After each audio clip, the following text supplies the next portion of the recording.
Bismillahirrahmanirrahim. Kitabul Fadail ini adalah kitab fadilah, keutamaan amal. Bab fadli qiraatil Quran. Di sini ini adalah bab keutamaan membaca Al-Quran.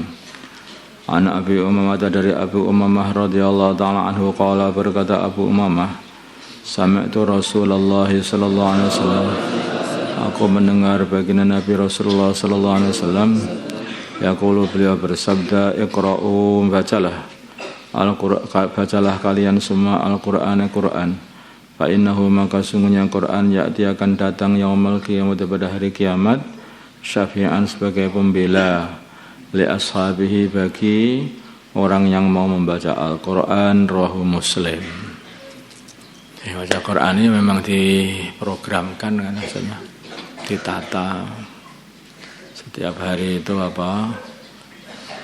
satu pojok, sembari itu satu juz sebisanya, tapi ada waktu khusus untuk membaca Al-Quran setiap hari.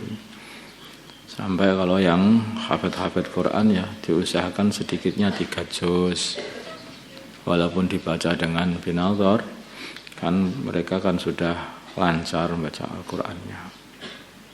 Kalau bisa ya seperti cara membacanya baginda Nabi, 1/7 Al-Quran dibaca di dalam sholat. Kalau nggak bisa ya dibaca. Para sahabat itu kebanyakan ya membaca Qurannya itu di dalam sholat. Dibaca dalam sholat itu apakah 1 juz, kalau setengah juz atau setengah juz setiap hari, sehingga 2 bulan sekali khatam,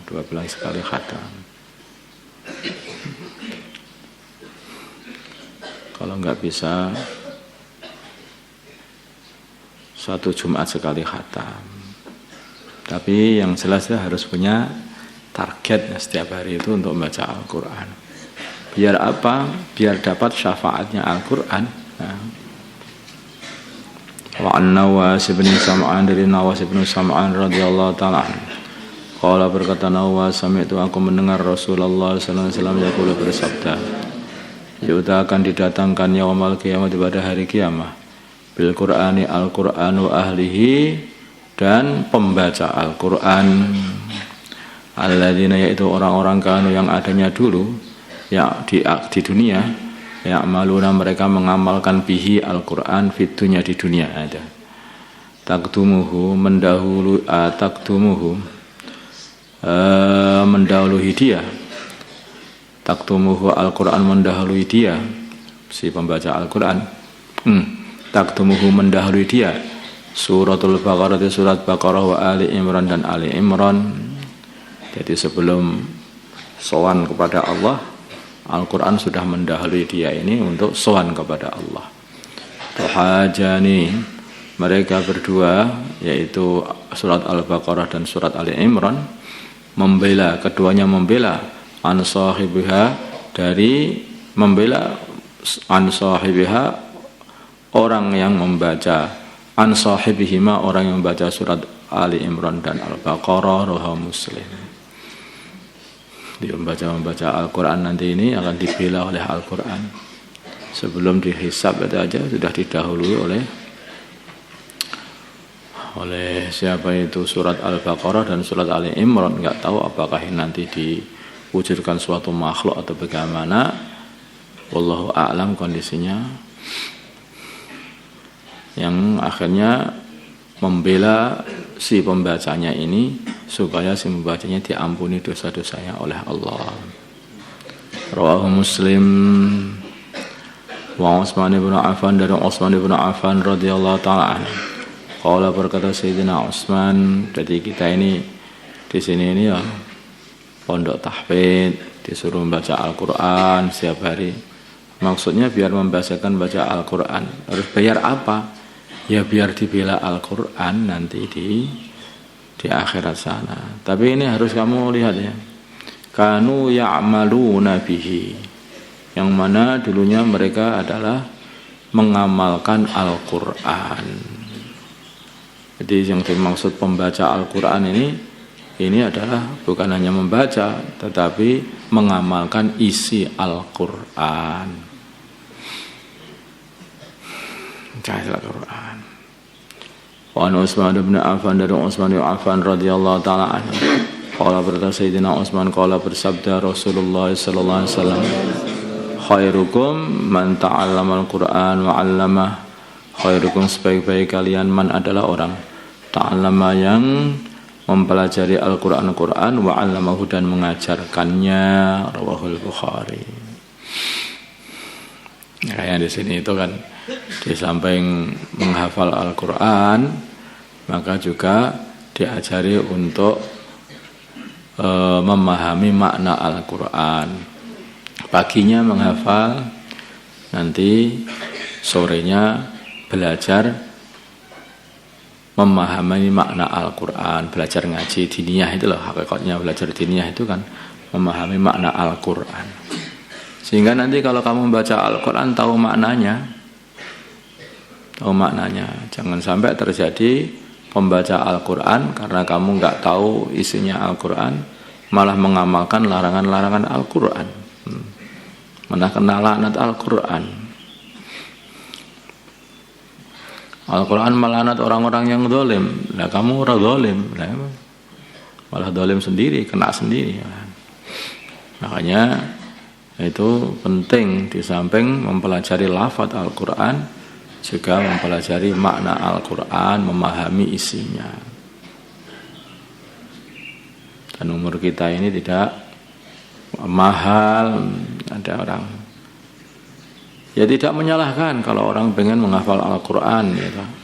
Khusus bagus juga, enggak apa-apa. Tapi yang ditakutkan nanti dia tidak paham isinya Al-Qur'an sehingga tidak bisa mengamalkan isi Al-Qur'an itu kalau dia tidak meneruskan untuk alim. Adalah untuk alim. Makanya kan di pondok kita ini kalau umur-umur yang di bawah 12 tahun mereka ini memang khusus untuk Al-Qur'an ya, sebenarnya anak di Manis Rejo itu ya. Itu mereka semuanya terus ngajinya Al-Qur'an aja, menghafal Al-Qur'an.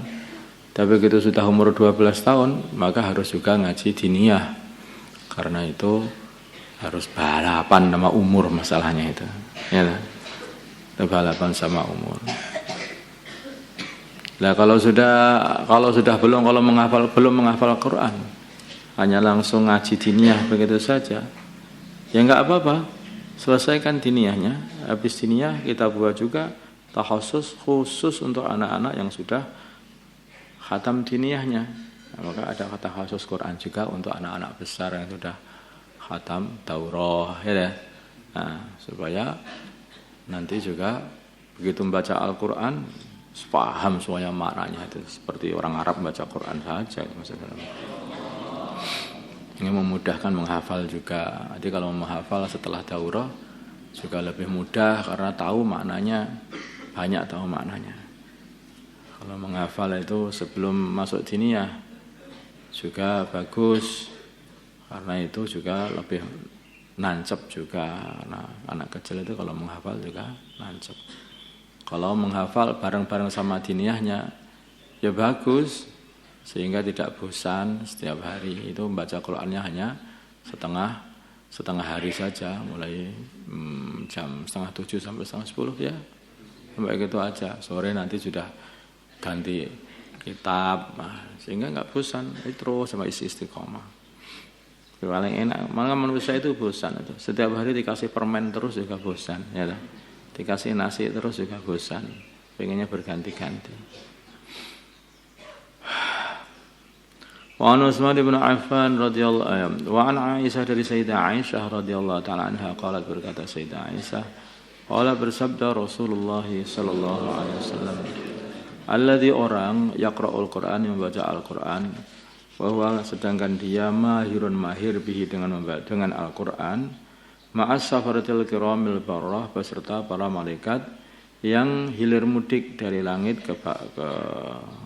ke bumi untuk menemui para rasul, al-kirami yang mulia-mulia, al-bararati yang taat-taat semuanya.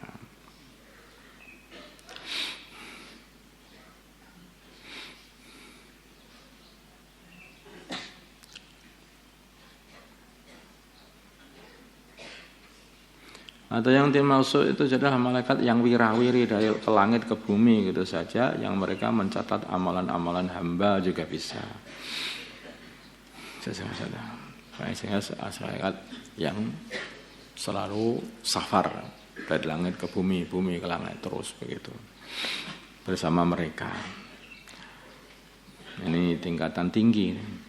Waladhi dan orang yaqra'u yang membaca Al-Qur'an wa yatata'u dan dia tersendat-sendat maju mundur bismillahirrahmanirrahim. Susah baca itu, susah sekali, salah-salah. Tak itu seperti itu. Wa yatata'u lan gagap, dan dia itu gagap atau maju mundur. Fihi di dalam Al-Qur'an, baca Al-Qur'an, wa huwa sedangkan dia alaihi atas Al-Qur'an, maksudnya baca Al-Qur'an, syakun berat lahu baginya ajroni 2 pahala muttafaqun alaih. Pahala membaca Al-Qur'an dan pahala kesulitan membaca Al-Qur'an. Makanya aku susah baca Al-Qur'an. Loh, susah itu malah tambah 2 pahalanya. Pahala membaca Al-Qur'an dan pahala kesusahan baca Al-Qur'an. Makanya dipaksa juga nanti kalau sudah mudah bersama para malaikat bacanya. Ya tentu saja yang bersama para malaikat ini lebih tinggi derajatnya daripada yang susah. Tapi yang susah ini pun juga mendapatkan ajron 2 pahala setiap bacaan Al-Qur'annya. Allahumma shalli ala sayyidina Muhammad wa ala ali sayyidina Muhammad wa salli ala sayyidina Ibrahim wa ala ali sayyidina Ibrahim wa ala sayyidina Muhammad.